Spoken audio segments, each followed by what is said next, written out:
every single day. We love sharing and caring on Day FM. Day FM, the channel that brings you up. Dari 103,4 FM Your Inspiring Channel, kita balik lagi di Jakarta Pagi. Spirit Perubahan pagi ini masih ada saya Aldi Wirya dan juga Mas Hari Subagia. Dan kita masih bahas-bahas seputar yakin nggak sih? Yakin BBM naik, yakin nggak Mas? Yakin. Oh yakin naik. Pantas nggak sih naik? Wah, ini akan opini nih kayaknya. Waduh, opini. Ya kalau saya secara pribadi sih pengennya nggak naik. Iya ya. Pengennya nggak naik. Logikanya seperti ini ya. Kalau kita sebagai kepala rumah tangga, kemudian ada keluhan katakanlah dari istri, ya sekarang barang-barang naik loh ya. Ayah harus dapat naik gaji, kayak hitung-hitungnya harus 2 kali lipat. Apa harus saya lakukan gitu kan ya? Ya sebagai kepala negara. Kepala negara rumah tangga. Apa yang harus saya lakukan? Kalau saya sebagai kepala rumah minta naik gaji dua kali lipat, itu kan resiko kalau di perusahaan ya. Bisa dibilang kamu nggak mikir ya. Ya. Yang pertama yang harusnya kita lakukan adalah ngirit dulu dong. Yakin kamu sudah efisien, nah gitu ya. Jadi kalau dalam kasus bensin ini BBM ini kan bisa jadi untuk menutupi kekurangan belanja negara istilahnya. Yakin sudah efisien, gitu ya. Kalau pengen tahu yakin sudah efisien atau belum, di listener datanglah ke kelurahan. Nanti jam 9 atau jam 4 atau jam 1 atau jam 2. Kira-kira dari 12 orang itu yang kerja berapa, gitu ya. Nanti kita akan sidak aja gitu. Oh iya ya, ini masih banyak orang ngobrol, ngerokok di sini, ngobrol baca koran. Ini pasti berarti ada pemborosan kan gitu ya. Ada pemborosan.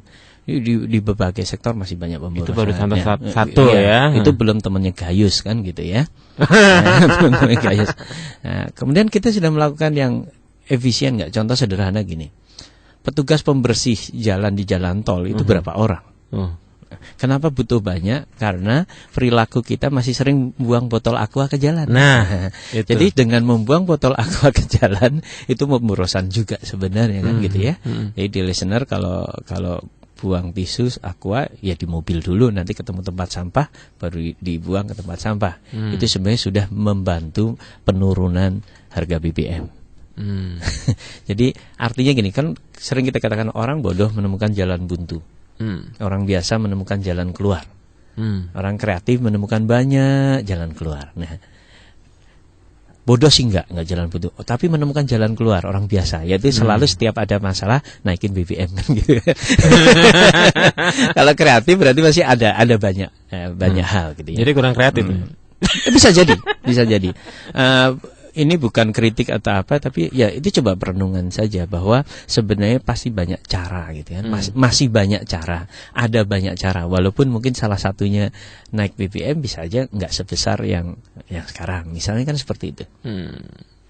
Gitu. Jadi nggak setuju. Artinya kalau misalnya sudah efektif, sudah kerjanya bagus, kemudian yang teman-temannya Mas Gayus sudah beres gitu ya kayaknya ya silahkan aja. Itu kan kembali lagi ke poin pertama, building trust. Nah kalau sekarang yang kita lihat masih kayaknya belum yakin bener nih, kayaknya ngitungnya belum tepat bener nih secara logika. Yang kedua juga belum, ini bisa jadi itu mengurangi keyakinan orang, mengurangi atau menambah sebaliknya protes gitu. Jadi tadi kembali ke building trust, kemudian logis. Iya. Jadi menurut Mas Ari sekarang nih yang naik ini belum logis ya? Ya kalau kita mendengar, membaca review beberapa orang yang berseberangan dengan kenaikan ini, ya masih kurang gitu ya. Masih kurang. Terutama di building trust-nya juga masih kurang. Nah itu ya? Mungkin ya. Apalagi kasus-kasus sekarang kan lagi rame dan nggak jelas gitu. Masih wah iya nih. Kalau ini aja begini, sehingga orang banyak bertanya, sehingga trust-nya berkurang. Kalau trust-nya berkurang, ya demonya rame. Tapi kalau trustnya udah terbentuk bulat itu wah aman deh. Oke. Baik, tadi yang kedua kan logis ya. Nah, untuk masalah logis atau enggak kadang-kadang ngaruh juga ke pemikiran kita gitu kan. Kadang ada hal yang sebenarnya nggak begitu logis tapi mungkin cara penyampaiannya pinter atau cara dia ngomongnya gimana akhirnya jadi ya bisa mengalihkan pikiran orang gitu. Ya, betul. Ada seninya nggak untuk membuat orang jadi ini logis gitu. Yang ketiga tuh emosi. Oh, emosi. Jadi kalau connect secara emosi ya sudah. Itu udah sempurna. Orangnya terpercaya, trust, masuk logikanya masuk, secara emosi masuk. Emosi ya contoh sederhananya misalnya dari pengungkapan bisa. Misal ada orang minjam uang gitu ya. Mas Aldi pinjam uang 10 juta dong. Nggak ada. Pelit amat. Ya pasti nggak dipinjemin kan ya. Mas Aldi, saya ini punya anak angkat ya, 10 nih. Ini si Wita nih dulu bapaknya kecelakaan nih sama ibunya nih. Ya. Ini dibawa nih anaknya ya. Iya, anak-anak nih kan sekarang tahun ajaran baru ya.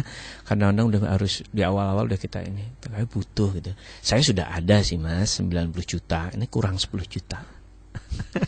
Rasanya pasti beda gitu. Oh, dia juga aku nyumbangnya nggak banyak-banyak amat gitu ya. Kedua untuk anak ini gitu. Kan secara emosi ngeliat wajah anak yang ini anak kasihan nih kalau nggak diurus ya kita nggak tahu. Maka ada ibu yang biasa dari panti asuhan tuh kalau ke rumah diajak sama anaknya buat proof kan. Nih salim sama om. Waduh nyes kan gitu kan ya. Betul nggak? Coba kalau nggak dia datang ibunya doang gitu. Apalagi masih janda gitu. Tapi karena anak-anaknya ya sudah. Itu secara emosi kalah gitu. Tapi kadang kalau sekarang nih kejadiannya kalau di Jakarta kan mungkin karena kalau kasusnya contoh kayak sumbangan itu gitu kan mungkin karena kita udah nggak percaya lagi dengan mereka yang turun ke jalan lah apalah gitu karena ada banyak kasus itu jadi ngurangin kepercayaan kan. Jadi agak mungkin nggak tahu kenapa ya sekarang kalau misalnya ada orang yang minta sumbangan apalah panti asuhan kadang-kadang kita jadi mempertanyakan lagi benar nggak? Penipuan nggak? Nggak itu. Nah itu kalau yang nipu bener memang susah untuk ini. Tapi kalau yang bener pinter mereka, yang bener anaknya diajak, kita diundang gitu kan. Nah, dalam acara apa kan dia bikin acara walaupun tuh ada poles-polesannya nggak apa-apa. Oh iya ada tempatnya ada ya anak-anaknya ada gitu. Kita diundang, nggak minta sumbangan dulu. Setelah diundang, dia building trust bahwa memang ada anak-anak panti asuhannya. Baru apa?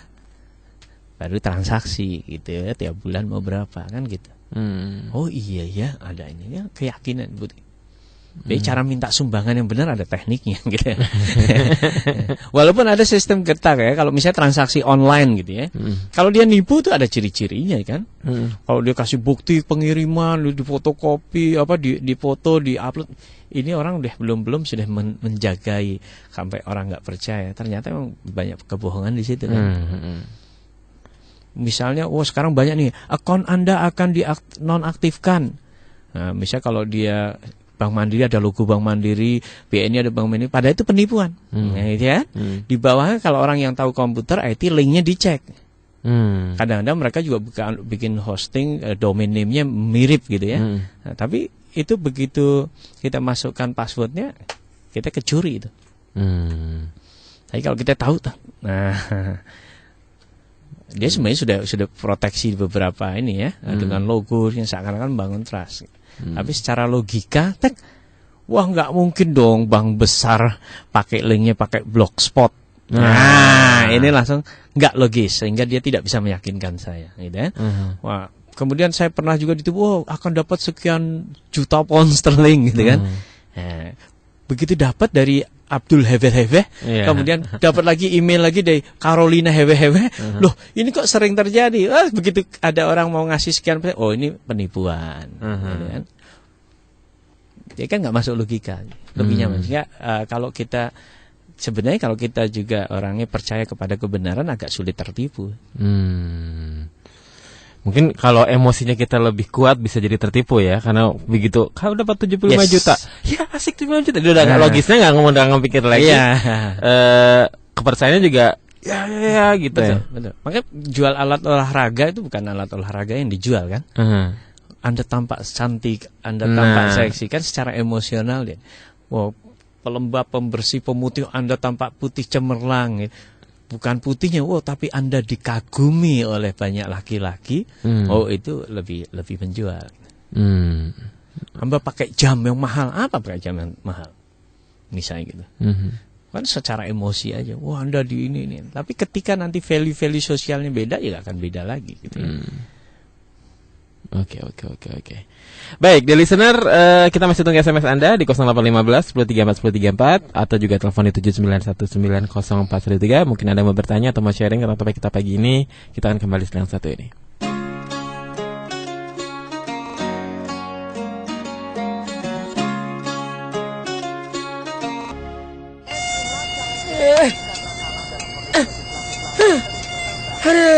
Malam-malam keringetan, nggak bisa tidur, banyak nyamuk. Nyamuk, kenapa sih gigit-gigit? Woi, udah malam nih. Ngapain sih teriak-teriak? Banyak nyamuk. Badan gatel-gatel nih, digigit nyamuk. Makanya, jadi orang jangan cuma bisa ngomel doang. Action dong.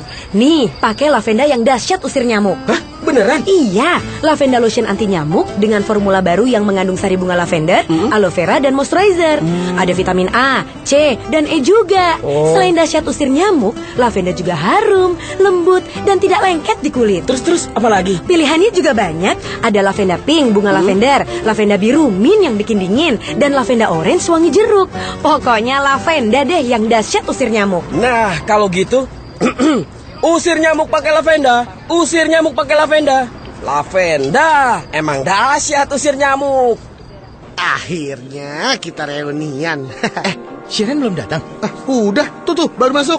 Wah, cantik banget. Rambutnya makin hitam. Wah, cantik dari dulu, tapi rambut berkilaunya baru. Halo semua, apa kabar nih sekarang? Cantik, hitam, berkilau. Iya, lembut, wangi. Oh, rambut aku. Iya. Bisa aja, rambut hitam dan cantik itu kan karena nutrisi yang tepat. Agar rambut indah dan terlihat hidup, jantung rambut perlu diberi nutrisi Profit Amino, formula baru dari Emron Nutritive Shampoo. Emron Nutritive Shampoo Black and Shine dengan ekstrak alami urang-aring, tiap helai rambut lebih hitam berkilau. Hei, kok pada bengong sih? Rambutmu benar-benar hitam. Apa sih ikut-ikut aja? Iya, Shiren, rambutmu berkilau. Iya, rambutku memang hitam berkilau. Kalian aja sampai silau kan? Emron Nutritive Shampoo Black and Shine. Hidupkan kilau hitam tiap helai rambutmu.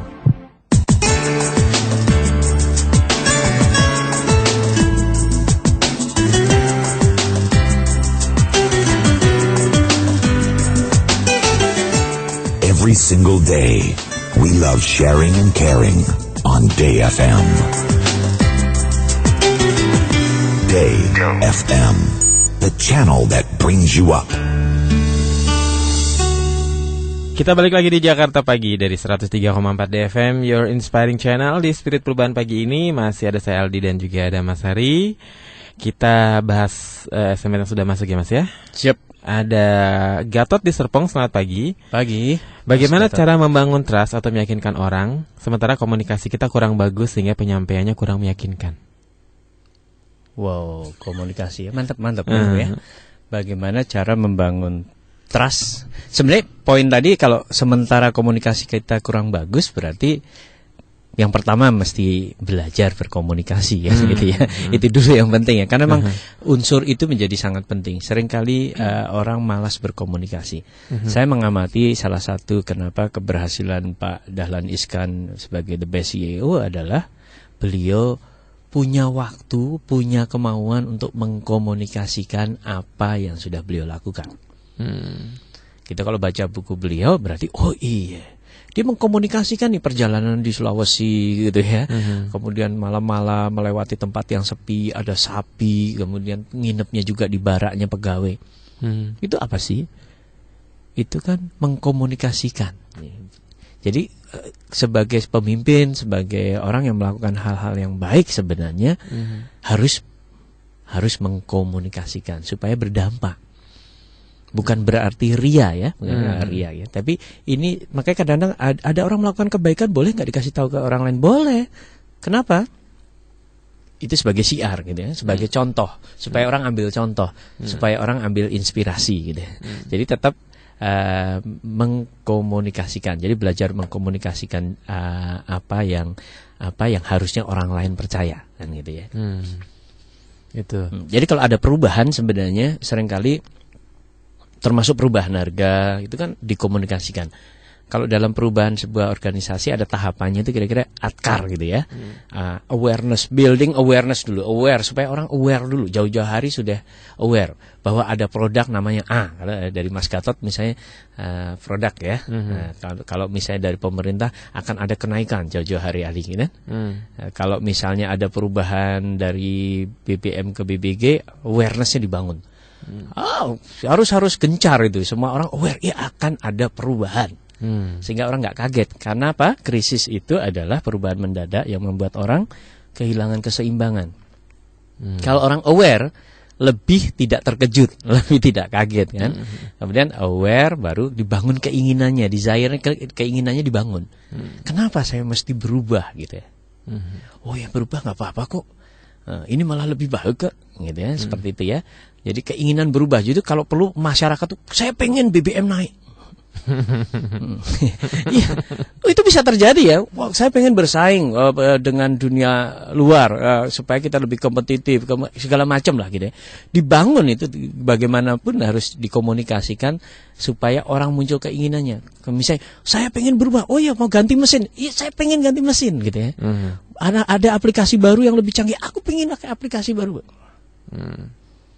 Misalnya nanti suatu saat ATM nggak pakai kartu gitu ya. Oh iya saya nggak mau pakai kartu, pakai jempol saja masukin password keluar gitu kan bisa ya. Pakai mata gitu. Pakai mata gitu.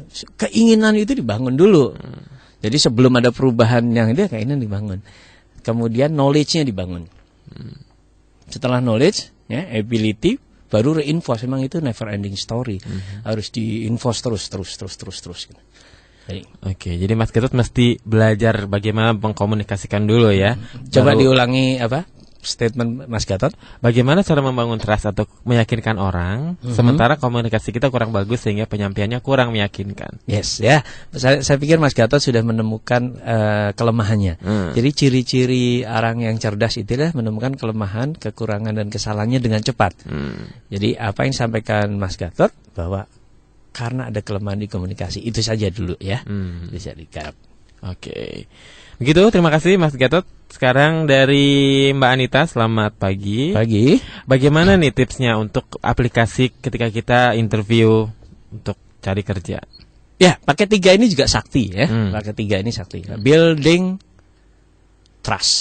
Yang pertama kan trust ya. Jadi membangun kepercayaan dulu gitu ya. Kalau orang yang interview kita harus yakin bahwa kita itu mampu ya. Building trustnya dengan apa? Satu, dengan pengalaman kerja bahwa saya pernah bekerja di bidang ini. Saya pernah melakukan prestasi di bidang ini. Saya pernah sekian tahun di perusahaan ini melakukan hal ini.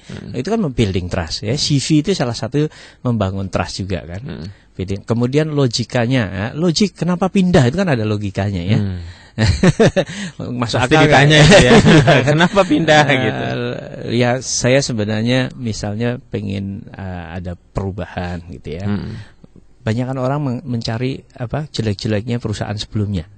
Oh ini gini itu nggak building trust malahan. Wih nanti jangan-jangan dia pindah juga akan menjelek-jelekan gitu ya. Cari yang positifnya. Saya ingin improve, saya ingin mencari pengalaman baru. Saya punya keahlian di bidang ini nih. Kalau di perusahaan lama kan bidangnya ini Pak. Ini supaya lebih padu dengan kemampuan saya dan segala macam. Kemudian secara emosi ya bahasanya hati-hati gitu ya. Seringkali kalau kita mendeliver statement yang jelek itu sebenarnya juga mengirim signal yang jelek. Jadi menjelek-jelekan orang atasan sebelumnya, menjelek-jelekan perusahaan sebelumnya itu negatif. Harus positif terus saja, positif. Jadi kalau pengen sukses ketika di interview harus 3 ini bisa dipakai ya. Bisa dipakai. Dan jadi komponen saya supaya orang tuh percaya apa ya kan?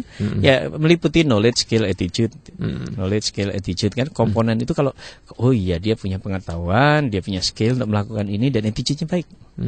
PD juga ya. Ya, itu masuk di attitude-nya. Baru kalau mau ditambahin human relation kan, hubungan antar orangnya bagus. Kan itu dipakai tuh trust. Logikanya ya logika pindah itu hal yang wajar kok. Pengen improve gaji itu hal yang wajar. Kenapa kamu pindah? Jadi alasan dorongan dari dalam kantor sebelum lama itu biasanya cenderung bisa negatif.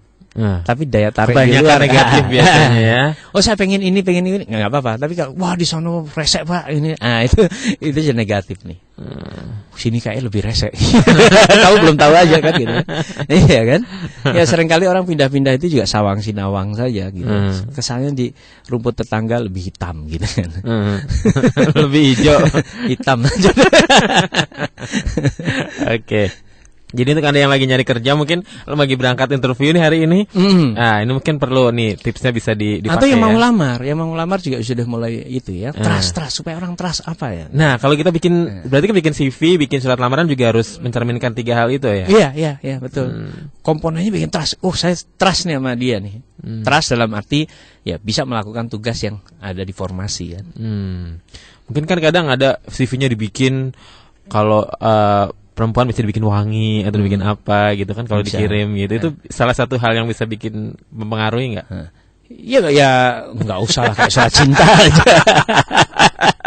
Malah lebay ya. Berarti nggak perlu gitu-gitu ya? Ya mungkin kalau bidang-bidang kayak kecantikan masih gitu ya. Gitu. Tergantung posisi apa yang pengen kita ambil juga mungkin ya. Kemudian emosi juga powerful kok. Bayangin gitu, misalnya seorang fresh graduate gitu ya.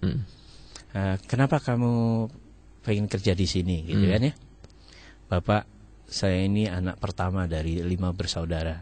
Orang tua kami miskin. Saya adalah calon tulang punggung ya keluarga. Jadi apapun yang terjadi saya akan lakukan. Tugas seberat apapun saya siap. Karena saya adalah tulang punggung keluarga saat ini. Itu kan emosi banget gitu ya. Iya. Akan menjadi pertimbangan tersendiri kan. Walaupun IPK-nya mungkin IP-nya sama, ini sama, tapi orang ini kayaknya lebih touchy lah gitu. Itu bisa menyentuh gitu. Oke. Ini bekal ya kalau Anda lagi jalan mau interview atau mau bikin surat lamaran. Silakan dengan tiga tips ini tadi ya. Building trust, logic dan emosi.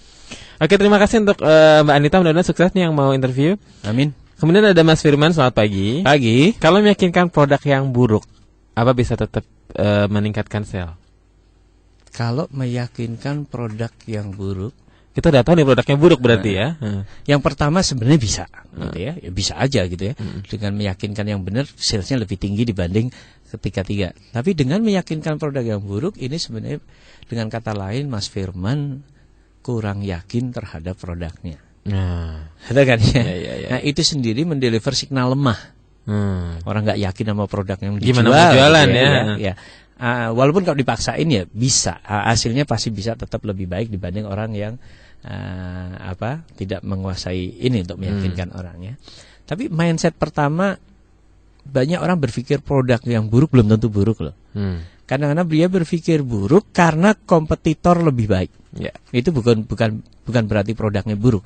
Dia berpikir produknya buruk karena kompetitor ternyata lebih murah gitu. Sebenarnya dia punya kelemahan beberapa titik dengan produk kompetitor.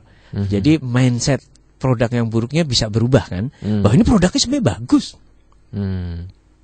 Kelemahan ini ya wajar, itu yang harus ditutupi oleh para sales kan. Oleh sebab itu perusahaan merekrut sales.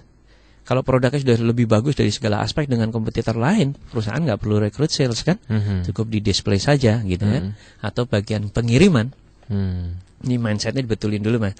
Apakah benar-benar buruk atau sebenarnya ada kelemahan dibanding bidang lain? Kalau ada kelemahan, itu masih wajar untuk dijual, masih bisa pikiran kita bisa set dulu bahwa ini produk bagus.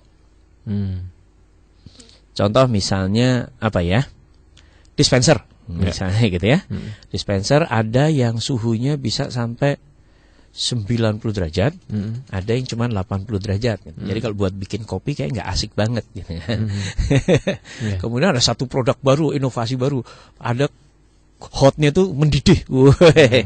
Walaupun itu agak bahaya untuk anak-anak gitu kan. Waduh, kelemahannya Pak, ini bisa mendidih gitu. Itu bisa plus bisa minus kan. Nah, jadi cara jualnya kan jadi beda.